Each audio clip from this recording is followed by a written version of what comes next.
Владата нуди решение текстилниот сектор да застане на нозе и да се спротивстави на најголемите предизвици во неговото постоење, изјави денеска заменик министерот за економија Маријан Ристевски. Со што ќе се овозможи подобрување на технологијата, производствениот процес, конкурентноста, исто така ќе се подобри извозот нормално на овие компании, заштитата на животната средина и секако отворање на нови работни места. Масовната корупција е голем товар за работниците, а владата за тоа е свесна, изјави државниот советник за трудови политики Миле Стојановски.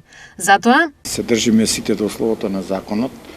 Ова појава би можела да се доведе во пристојни рамки.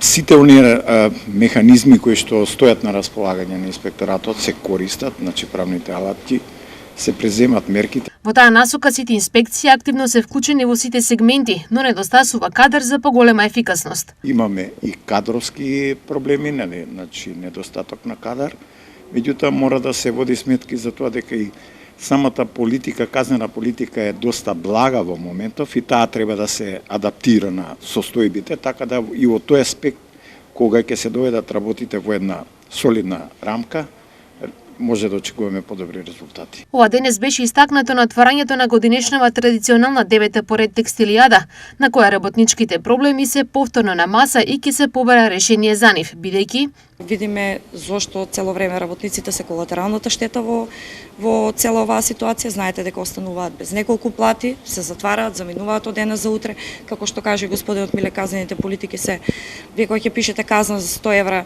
за неисплаќање на плати и придонеси, тоа им дава само ветер во грб повторно.